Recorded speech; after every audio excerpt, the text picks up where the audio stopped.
Hello and welcome to the latest episode of Claret and Blue podcast. We're joined by a very special guest today. So it's TNT's man with the mic, Darren Fletcher. Fletch, thanks for joining us. My pleasure. My pleasure. It's Aston Villa versus Bayern Munich. I mean, even saying it out loud as a boyhood Villa fan gives me a little tingle down the spine. Aston Villa versus Bayern Munich. Now, you're lucky enough, or you've worked hard enough in your career to watch a lot of Champions League football. For Aston Villa fans, this is the first time we're back at the top table at Villa Park since we didn't do a very good job of defending the thing back in 1983. So you must be buzzing like we are. Yeah, I mean, there are extenuating circumstances back in 83, and we'll perhaps talk about that a little bit later on. But I am buzzing. And you know what? It was great to be out there in Bern with the Villa fans for the first game. Just the feeling on the plane. Everybody's so excited. It's quite rare these days because I think we've got to a situation where the Champions League doesn't change a great deal from season to season. So to get a big club back in it and it feeling that way, a former champion back into the competition, it was brilliant. And it was just, I just enjoyed the whole experience of match day one, being around the Villa fans and seeing how much they enjoyed it. What kind of took me back was, and gave me that feeling that you're talking about. We were in the stadium quite early and they rehearsed the Champions League anthem. So the Villa fans were in there really early and kind of joined in with the Champions League anthem rehearsal. And I can remember thinking that's like decades of stuff leaving you to finally do that again as a big club. And it just kind of picked up from there. So I got the chance to speak to Morgan Rogers' dad, Howard, prior to the match in the stadium as well. And he was nervous, but he was proud. And it just felt perfect. And then when you think that match day two is going to be a rematch of the final, and it's Bayern Munich and everything that means to Aston Villa, I mean, it just couldn't be better. And I know for a fact, that on Wednesday night, one person that's going to be at the forefront of everybody's minds when they walk out is Gary Shaw. And I think that's the perfect night for everybody just to take stock and remember him, because there is the parallel, you know, one of the heroes of the big night. And I think that's the perfect night to remember him as well. And I hope all Villa fans, and I know they will have Gary at the forefront of their minds as they walk in and think about the impact he had way back when in 1982. So the stars have aligned. Everything's perfect. And I think Villa Park's a great stadium to be in anyway. It's a very atmospheric stadium. I think us Midlanders know how to do it, me on the east side and you on the west. But I just think it's going to be absolutely crackling. I can't wait. Well, yeah, I mean, you're right to point out what a poignant occasion it's going to be for Gary Shaw. You know, even against Wolves, when it was the first time that Villa Park got together to pay our respects, you could just feel it. You could just feel the warmth and love. So the fact that the football fates have conjured up this Bayern Munich game for us to pay our respects again is amazing. Listening to your commentary, sat in my armchair last week, listening to your commentary of the game at Young Boys, and it was really interesting. Obviously, you got the Scotsman McCoist sitting next to you, but it's really interesting to hear you talking about some of the history of 1982. Now, it was a big surprise to me before we came on. I won't reveal your age, but you saying that you were old enough to have actually witnessed that final in 1982 as a young lad. Does that help with the research? You've already kind of absorbed a lot of the knowledge that you're going to need to impart to the wider audience again on Wednesday night. Do you know? I think it does, because you remember back to what it felt like for everybody then. I mean, don't forget, this was at a time when, as an English football fan, you expected the English club in the European Cup to win it, because we did it every year. We had that magical run of Liverpool, Forest, Villa, and it just seemed like every year the English champions were going to be European champions, or the holders of the European Cup, if they're English, were going to defend it. So, and I always had a soft spot for the Villa side, because I make no bones about the fact that I'm a Forest supporter, and Villa fans might not like that on the other side of the Midlands, and there's the rivalry between the clubs, so forgive me for the next half an hour. But of course, Peter Withe was in the team and scored the winning goal, and when Forest won the league title, Withe was the centre forward under Brian Clough. So there was that interesting connection with him being in the team. So that was nice as well, because he'd missed out on winning the European Cup with Forest because he left before they played, and Gary Birtles went in. So it was quite nice for him to finally get a European Cup, having missed out with the team that he'd helped win a league title a few years earlier. But yeah, I remember the team really well. I was laughing with Ali the other night because there were 3 Scots in the starting lineup: Ken McNaught, Alan Evans, and Des Bremner. And I think between them, they got 5 or 6 international caps. Now, you imagine that now, 3 Scotland starters in a Champions League final squad only with that amount of caps. I mean, they'd be 3 of the pillars of the national team, but it just shows how strong the Scotland team was back then. And there's all these wonderful stories. You know, Gary Newbon being dressed as a substitute so he could get the interview right on the full-time whistle, and Tony Barton allowing him to do that. Nigel Spink jumping off the bench after only a few minutes because Jimmy Rimmer's injured. And I also remember about that Villa team, it never changed, did it? You know, when you think about it, it never changed. You could pick the 11. And was it Brendan Ormsby tended to be the sub back then because there was only one? But you could pick the team. You knew the team. So they were so familiar to everybody because it was the same 11 game after game after game after game. And it was just a magical ride. So yeah, I remember the night. I remember watching it. Whenever I glanced away to the stand where it's got Brian Moore's immortal words written across it, you remember it. So yeah, it's going to be a great night. I can't wait to feel it because I think it's going to be bouncing. I really do. It's going to be quite an occasion. Just you mentioning that famous banner now that it must be, it's Peter With. Where's your commentary position at Villa Park, Fletch? Where do you sit? So we're opposite. We're the stand opposite the dugouts. So top of that, right opposite. So I would look to my right. As part of the commercialisation of Villa Park, as the big club tries to, maximise every revenue stream, that banner has now been moved. It will now be above you. So if you're wondering where the hell it's gone, it's been placed. It's been placed really high up in the Whitton Lane Doug Ellis stand. Right. I think this is prime advertising space where it used to be in the North Stand. So it hasn't gone. Right. I say we commentate from there. I don't know whether they're going to move it to the Champions League because everybody's together. So whether they move it to the other side, I don't know. That's going to be one of the interesting aspects. If you think about it, when we do a Champions League game, the commentary position is on one big block. All the media's together.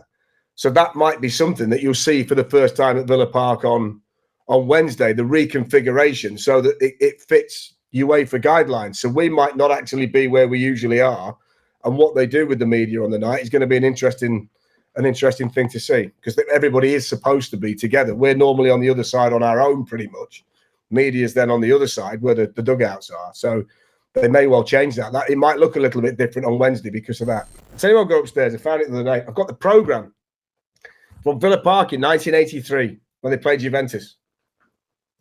And when I said there are extenuating circumstances, I looked at the Juventus team that day, and there are 6 starters from the World Cup final in '82 in the summer: Zoff, Gentile, Cabrini, Scirea, Rossi. Did I say Tardelli? And then Boniek and Platini.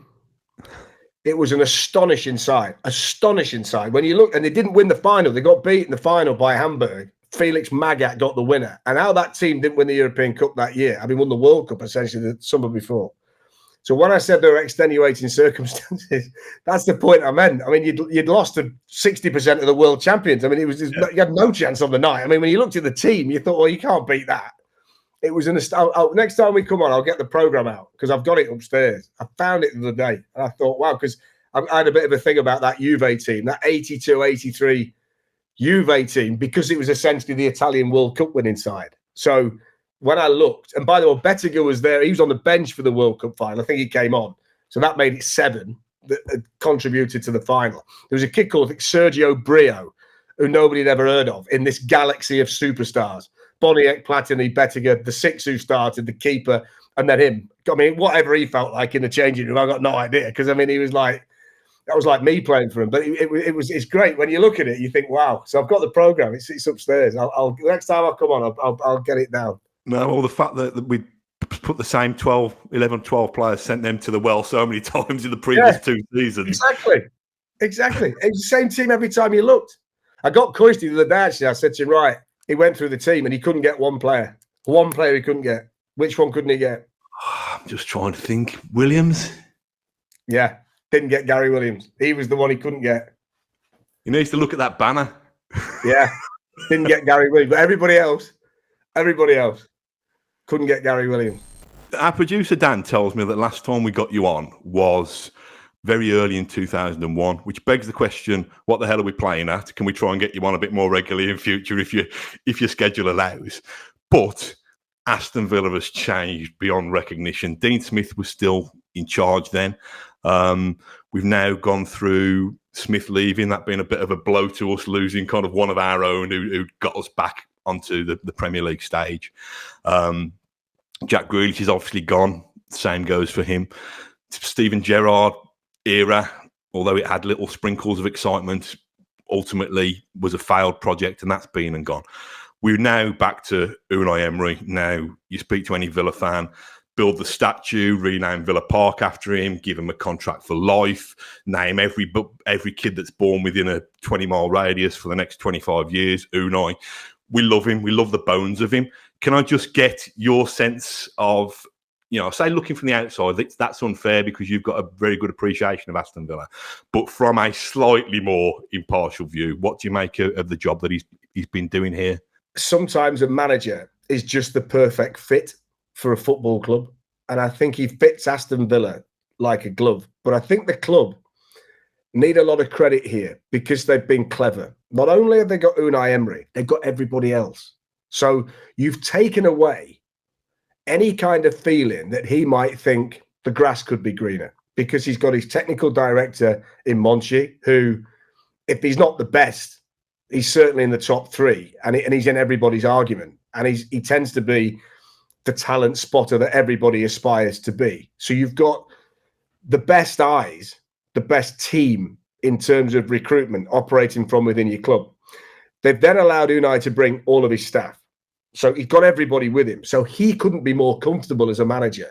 So they've said to him, I think, we're going to give you everything that you need, and then we just need you to be you and do what you do. Because when you are at your best, there aren't many better managers in Europe. So I think the club deserve a lot of credit. He's then fully embraced that. I don't think people realise how big Aston Villa is until they walk into it.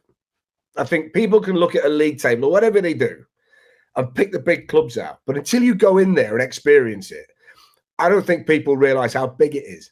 I remember Steven Gerrard saying to me when he went in, I didn't realise how big it was. And I bet he's not the first manager to say that. And I think Unai will be sat there thinking, this is an absolute monster. This is a giant. And now they're in the Champions League.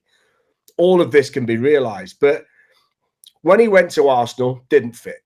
Aston Villa is perfect for him. And his fingerprints are everywhere. The way the team plays, the way the players give everything for him, the attitude when you see him on the pitch. You never really walk off and go, when you see Villa and go, weren't really on it today, or one or two weren't quite at it. Everybody's at it. If they lose, fine. But you know they're going to give you the lot because that's an Emery team. Always has been. And I think he probably looks at it as well and said, you know what, I've got as good a chance here as I've had anywhere to do well. I mean, when you get Villarreal to a semi-final, if anybody's ever been to Villarreal and walk into that stadium, that's tiny. It's a small town, not a lot of money. And Emery's drive and desire and brilliance got that team to a semi-final. And I think knowing the ambition of ownership at Villa, the ability to buy and sell, the transfer funds that are available, when you put it all together, I don't think this is going to end anytime soon. I think this is going to be a really consistent, successful period in Aston Villa's history because I think it's taken a while and bad decisions have been made in previous times. But I think right now they've got this sweet spot where everything's fallen into place nicely and the rewards are there to see. And when I look at the team that's been put together, it's an exciting team. It's a relatively young team. It's a team that's still got growth. There are players underneath knocking on the door to come in. I mean, the one thing that John Duran wants to do is replace Ollie Watkins. And the one thing Ollie Watkins wants to do is keep John Duran out of the team. And I don't want to go on, but I wonder as well how many clubs would have been in the situation where you've got to sell arguably your best player in Douglas Luiz.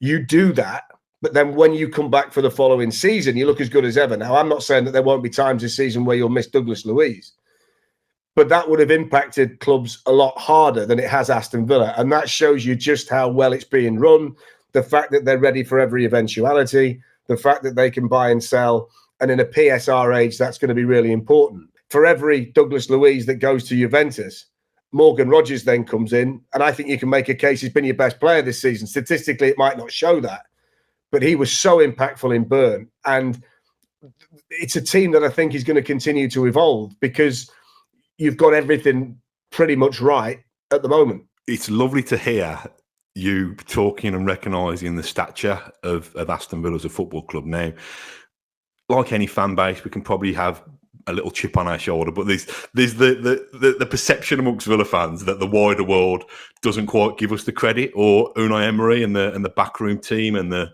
board. Don't board forget, and I'm only 40 minutes down the road. Don't forget that. So I know all about this. You know, I've championed Midlands football for a long time. You know, we all get caught up with London derbies and Northwest derbies and Merseyside derbies and all this, but there's a real rivalry in our area too. You know, and us on the East, we like to beat you in the West, and you in the West like to shut our lot up in the East. And we've had a lot of success. And you know, when I think back to Clough against Ron Saunders and all this, these are big games. You know, and these are, you know, my club's a big club, but your club has the ability to be ginormous when you think about it. Second city, biggest club in the second city, Villa Park. Look, if people don't get it, then they need to get a ticket and come and see it, because you would get it. I don't think it's difficult to see. I don't think it's one of football's great mysteries. I think it's a bit of ignorance in many ways that people just kind of put two and two together and say, well, they won't be that big. But once you see it and experience it, you would know. Having said all that, and I say this with my tongue firmly in my cheek and hopefully a little glint in my eye, what are the prospects of us having a second Midland club with 2 European Cups by the end of this season? I'm joking, of course. What do you think Villa's ceiling can be in this competition this year? Look, I'm going to be honest, and I think year one is really hard in the Champions League, and I think year two can be really hard in the Champions League. You grow into the Champions League. I'm not sure Newcastle knew what hit them last season, and I think it directly impacted their Premier League form as well. So I think you've got to look at it and be realistic that it's a different set of circumstances. It's a different challenge for the players and the squad. And this is the absolute elite of world football. It doesn't get any more difficult than this. And I think the Champions League tells you where you are, tells you how good you are. There's no failure in not progressing in the Champions League. I think Villa are more than good enough to be in that middle sweet spot. I think to get a top 8 place in the league is difficult. I think that's a difficult thing to do, because you look at the elite 8 and you can probably pick an elite 12. So there's probably going to be 4 that ordinarily you'd say should go through, are going to have to go into the playoffs.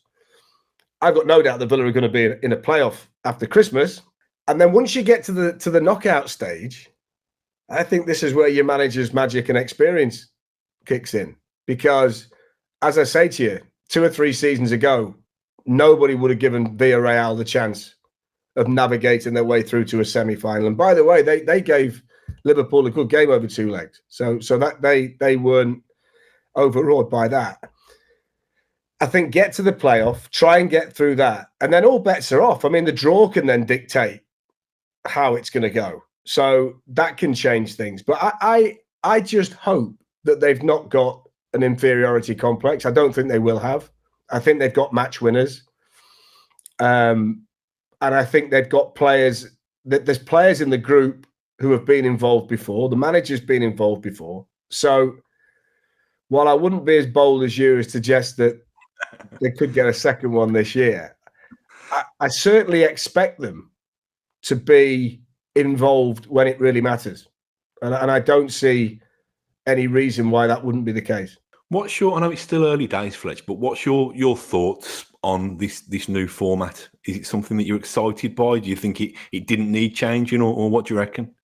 Yeah, I quite like it. And I like it because in the old group format, you get the pot 1 team, pot 2 team, pot 3 team, pot 4 team. So 1v2 was the best you were going to get prior to Christmas. But of course now in the league format, you get pot 1s playing pot 1s. So I think that's great. I mean, Villa would have been fine anyway in the old format because you would have been a lower seed, so you would have had big games. But I think to get the teams that have been there for a long time playing against each other in the group phase, as it is, league phase, I think it's better. So I quite like it. The one thing I don't like, and this is directly associated to Villa, some of these draws are more difficult than others. And I've got to be honest, I think opening night on an artificial pitch is difficult. You know, that could quite easily go wrong, couldn't it? I was there with Spurs a few years back, and Spurs were 3 down after about 25 minutes, got back to 3-2 against Young Boys, and eventually went through in a second leg. But now you don't get a second leg. Your only game against Young Boys is on that surface. And I don't think that's right. I think if you're going to have the phase as it is, I think all conditions have got to be right. I'm not necessarily sure that certain teams should have to play on an artificial surface and some don't.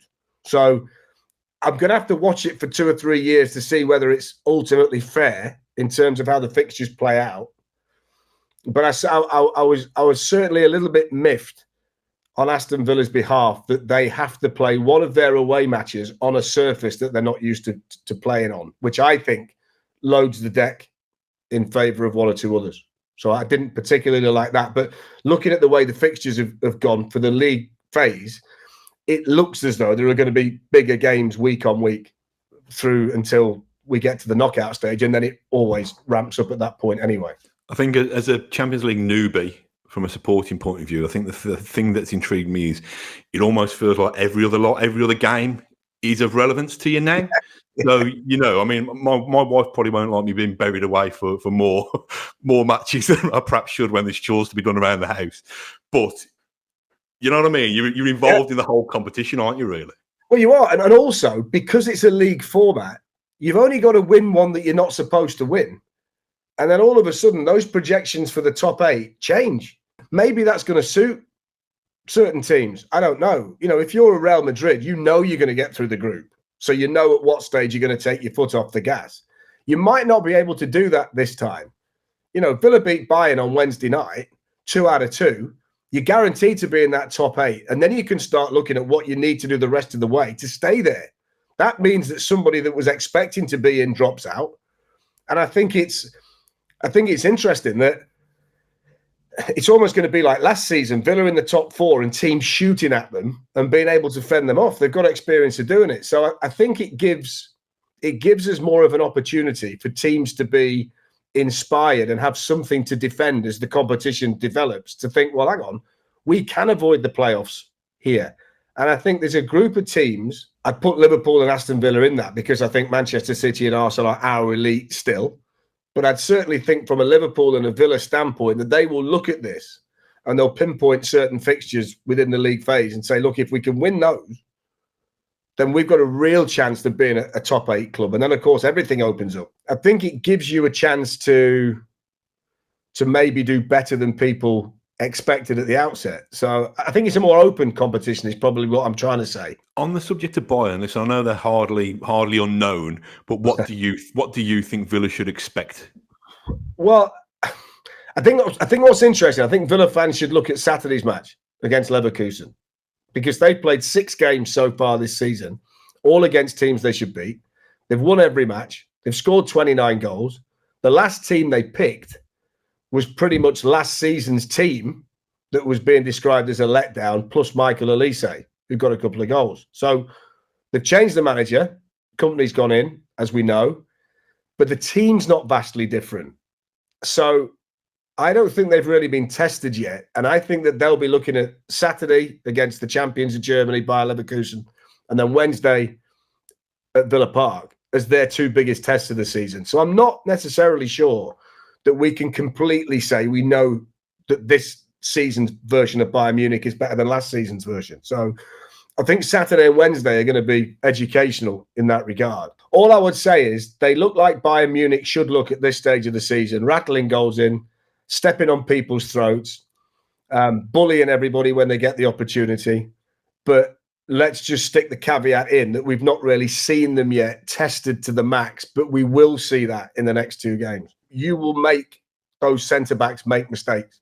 Upamecano and Kim have got mistakes in them. It might even be Duran late coming on and making it happen, but they don't like aggressive centre forwards, those two. And I think Watkins will work, Duran will work. I think Villa's approach is big. If you respect them, they'll kill you. I wouldn't say the flat track bullies, they're better than that. But if they smell blood, they'll just take you apart. I think Villa, with a whole 10 going mad and everybody else joining in, if they can get on the front foot and put them under pressure, they make mistakes. Davies is good going forward, not so good going back, the left back. There's areas, the midfield's okay, but it wouldn't be the best midfield in the Premier League. Kimmich and Pavlovic wouldn't be. So you've played against better midfields. It wouldn't surprise me at all if I get back in the car and you've won, honestly, because I think the Villa's approach will dictate the way the game goes. You mentioned earlier in the conversation, Fletch, about the interview that you did with Morgan Rogers, his dad, over in Switzerland. Yeah. I mean, I'm invested in all Villa players, but Morgan Rogers, I'm kind of a Hales Owen lad. So Morgan Rogers went to school down the road. My daughter plays for the junior football club that he'd have come through the ranks at, if you like. So and to see, I don't know, I suppose a really down to earth black country bloke given the airtime on primetime telly last week, it was brilliant. What were your thoughts about that interview? I absolutely loved it because I was fascinated to know how he felt. I mean, I can't imagine what I'd feel like if my lad was about to play a Champions League match for a club that he grew up so near. And I mean, he's not been there long. I mean, it's only 5 minutes he was in the Championship, and now here he is starting in the Champions League. And Howard was such a nice fella, and he was soaking up the day. He was like every dad should be on that night. You know, he never tried to style it out. It was just a case of, yeah, I'm having it. There's me boy. I can't wait. I've had a couple of pints. Of course, I'll speak to you. I'll speak to anybody. You know, I'm just happy to be here. So it was great to natter to him. I was even more pleased then when his lad played the way that he did, because I thought he was the best player on the pitch, but by quite a margin. I thought for the first 45 minutes he was unplayable. So I was really pleased. And like I say, I just think that's the way it should be. I think we should always get to speak to a player's parent prior to kickoff on a big night like that to see what the family's like. The funny thing was, though, when I got off the plane, flew back in, and I was chatting to a lad and his dad who'd been out there, Villa fans who'd been to the game, and he actually used to play against Morgan when they were kids. So there was these parallels were popping up all over the place, and it just makes this story even better. And it feels like everybody's in it together, you know. Yeah, when big, strong Premier League midfielders can't stop him, I wonder what he was like as a swashbuckling kid, to be honest. Yeah. I'm going to wrap this up in a moment, Fletch. I can't leave it without, and I suppose the Morgan Rogers story lends it to Ally McCoist, because there's that brilliant moment where he's just walked across set. Is it you and Ally? Is Ally with you again on Wednesday? Ally's with me. Oh, no, he's not. No, he's not. And I'll tell you why. He's not. No, he's not with me. And I'll tell you why. So, by the way, when he did that, I don't know whether people realised, he came in, didn't realise we were doing the interview. So I've had to throw him out. Get yourself out. I'm talking to Howard, you know, blah, blah, blah. So as he leaves, he reaches forward to get his coffee and actually picks up Howard's beer. So not only has he gate crashed the interview, he then walks off with a pint of lager in a white cup, so he can't see what's inside it. So people automatically must have thought he'd been on the sauce before he come in, but he hadn't. He just picked up the wrong drink. But no, on Wednesday, he's got a really special day. He's going to be at the Palace receiving his OBE. I think he's getting the OBE. That's a decent enough excuse, to be fair, isn't it? We'll give him that. As excuses go, it's not bad, is it? So, yeah. So I'm not going to. Is Prince William there? He's not getting it off Prince William, is he? You'd expect William to be at Villa Park. I think Prince William has probably said, "You've got no chance. I've got something else on that night. This is way more important than giving McCoist." There's a minor royal sorting Ally out. Yeah, Ali's got the court jester putting the medal on, and everybody else is going to be at Villa Park. They've got. Yeah, I don't want to be unfair to whoever your co-coms man is or lady is on Wednesday, but you seem to have the dream gig. Everybody would love to go for a pint or a coffee with Ally McCoist. I'm sure everybody would love to go for a pint or a coffee with you as well, Fletch. So, but what's it like? Is he exactly as he's on air? I always think that's the best way to think about people. Are they what you hope they'd be and what you think they're going to be? and he's better. He's magnificent company. He's the nicest fella. He's got that permanent twinkle in his eye, so you never quite know what's coming next. He likes a nice meal and a bottle of red, and you could sit there for hours in his company. I make no bones about the fact that he makes me a significantly better commentator. That being alongside him, people's perception of me is different, and I thoroughly welcome that. So I like that. But I love being alongside him. We're recording this on Friday morning. We're going to be at Newcastle together tomorrow against Manchester City. And yeah, he's an absolute dream. And when he joined the team, it was like he'd been there for 20 years. And the good thing about it is he gets as big a kick out of these games as you do. The fixture list will come out, and the message, oh, we've got so and so, and I can't wait. We're going to go there, and we're getting a chance to see this. And he's just like a big fan. So yeah, he's exactly what he's supposed to be like, which is magnificent. The good thing about it is he'll never change. He will never change. I'm a very lucky fella having him alongside me. I'll miss him Wednesday, but we'll be back together on Villa's journey down the line. But yeah, fantastic. I think Howard's quite pleased he's not there, because at least he'll keep his pint if he pops up again. No, it's brilliant. Listen, and it's a credit to you that when you're having those conversations on air, obviously you're consummate professionals, but we do feel, as the viewer and the listener, as if we're getting a little bit of a window into your kind of pub room chat. So my one big regret, if I can have a big regret about Aston Villa playing Bayern Munich in the Champions League at a packed Villa Park on Wednesday night, is that because I'm going to be there, I can't get you and your co-coms in my ear, but I don't want to put that idea into Villa's marketing team's head, because I'll end up bunging me another 10 quid on my ticket. Wouldn't it be nice if, with the Peter With one now on the Trinity stand somewhere, if the Doug Ellis has coist his immortal words by the start of next season, based on what happens in the Allianz in May, that might just top it all off for you. That'd be it. Oh, it must be. It is. It's John Duran. What the bloody hell is he doing there? That's an absolute belter. I think there'd be some gag about Duran, let alone anything like that. I don't think it'd be what Brian did. I think there'd be some gag about Duran and Rio and what have you. So I think it'll be in there. Don't you worry about that. By the way, what a player he is, John Duran. He's one of my favourite Premier League players, because I think that's what a striker should be like. I think he'd kick his sister to score a goal. I think all he wants to do is score. I think when you look at him, the natural ability that he's got, that striker instinct, he's got every finish. I mean, the goal that didn't count in Bern. I mean, he starts outside the post, and how you get it to whip that quickly.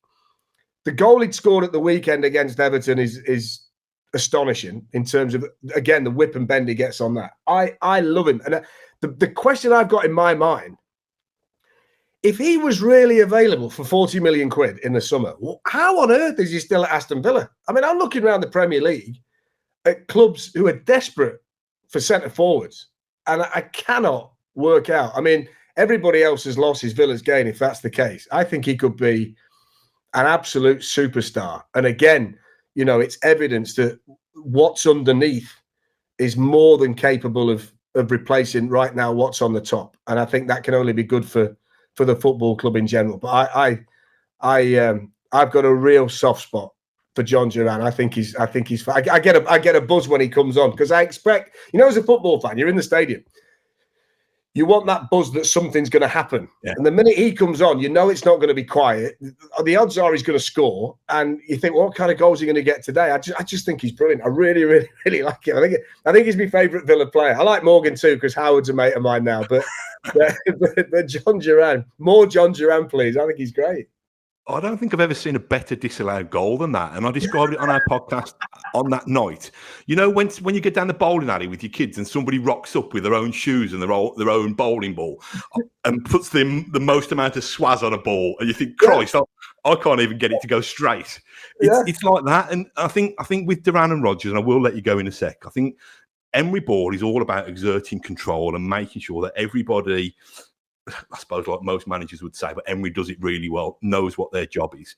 But the fact that he's got these little maverick touches in there. So I hate a substitute that comes on, a like-for-like substitute, and you don't recognise them. You bring Duran on, you think, Christ, what's going to happen? You've got Rodgers, who's this, yes, he can play play very disciplined within a system, but can be this swashbuckling player who uses pace and power.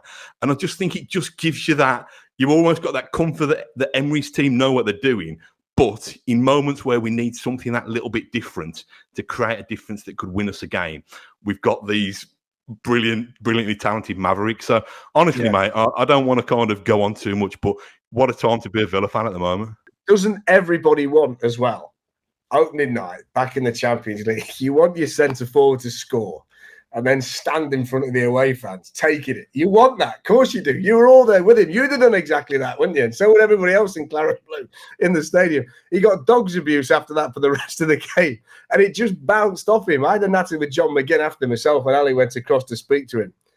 And I said, what's he like? And John said, he's an absolute nightmare. He said, he gives me nightmares every day. He said, I'm having to look after him every day. He said, but what a player. What a player. He said, so I think the whole attitude of him, I mean, I think John Duran is just this, I don't know, this special talent. I think he's a character. And I think, I would say, more John Duran. If I've got one request to Unai Emery, more John Duran, please. No, listen, thank you so much for your time. I was already super excited about Wednesday night, but speaking to you and sharing my enthusiasm with your enthusiasm has just got me counting down the hours, really. So let's hope you not leave it so long next time. Let's see if we can get you back on for a progress report further into the competition if we can. Absolutely.